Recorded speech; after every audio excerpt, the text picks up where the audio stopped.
Hey everybody, been kind of putting off doing this video, sharing this information until I got settled just a little bit. I've not put anything out in a few days. I've got footage to share with you. Tethering with the John Deere and rake some hay with it, and then build some with the farm track. Use the round baler and things. Those will be coming out. But my grandmother passed away. The one that lived across the road from me, and I did the video about I just want to hear her pray again, and things here a few months ago. She had been doing good and everything. She woke up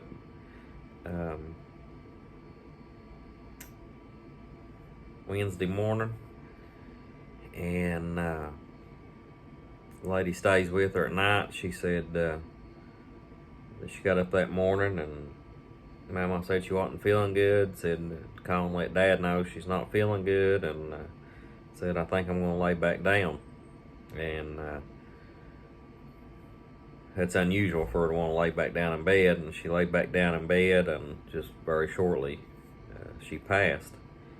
And Dad had went on his bus run. I was on my bus run. I had picked up all my students and was headed off Rock House. I happened to see my phone light up. I keep it in a little pocket on the dash. Normally never look at it. I seen it light up, and I started to just kind of flip it up and see what it was. And I keep, it's not, the ringer's not on or anything. And I said, well, I'll just wait till I get to the elementary school and look. And something told me, said, no, you need to stop and check your phone. So I stopped in the middle of the road, turned the flashers on. There wasn't nobody coming or anything, and looked. It was a missed call from Clayton, and that never happens that time of day. So I called him back. I said, what's wrong? I said, something's wrong. He said, wait, I just come across the scanner. They was already gone on their way to school. So there's a 97-year-old female, 212 Little County Ridge, possible DOA. And he said, we're headed back home. And I didn't know what to do. I knew Dad was on his bus run. Here I am on mine, loaded with kids already. I went on down to a wide spot. I called Mom. I'm like, what are you going to do? Are you going to try to stop Dad or what? And she said, what do you think? I said, he needs to know. And I tried hollering at him on the radio. I tried hollering at our supervisor on the bus radio. Couldn't get out from where I was at. I went on down the road to the bottom of Rock House where I could get cell service again and have room to turn around. I called Tiffany at that point, and she happened to be there where Dad was. They had stopped him by then, and at our house.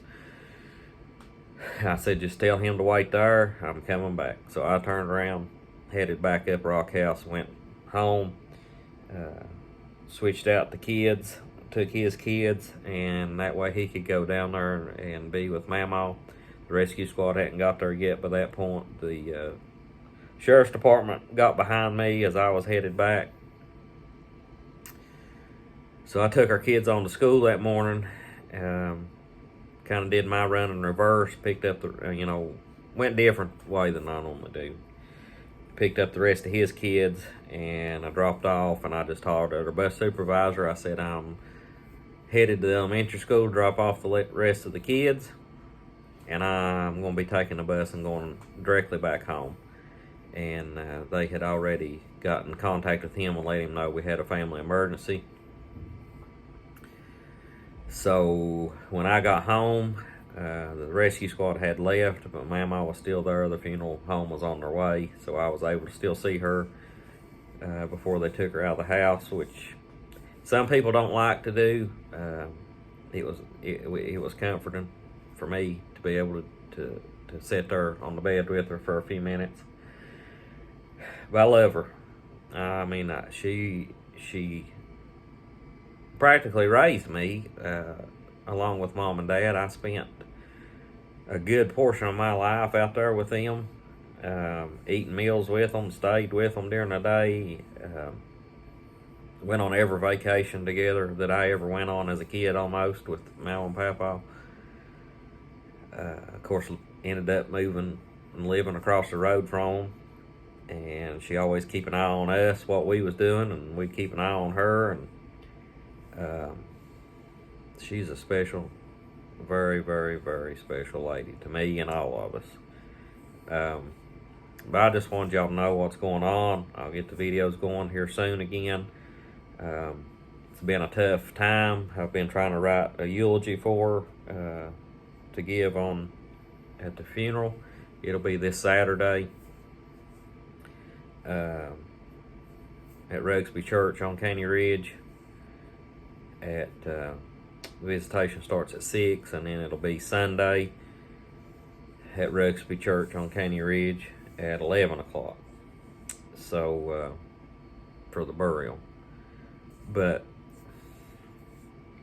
pray for the family, pray for us. It's going to be a lot of changes. You know, our family gathering, our family dynamics are going to be changed completely, because that's where everybody got together, and she's kind of the glue that held us all together. So I don't know what to expect in the future, but I'll share a little video clip here. I've got a few videos on YouTube. If you haven't watched the one, I just want to hear my grandmother pray again, or I just want to hear her pray again. I'll try to put the link in the description on this, but watch it if you haven't. But I'll share that little clip. Appreciate y'all watching, and we'll talk to you later. He's afraid of me. He's afraid of me. Shoot. Here, take care of Is quick he before goosey, he gets Mama? it. He's pretty funny. He's similar to Ozzy. He's Why ain't you eating? He's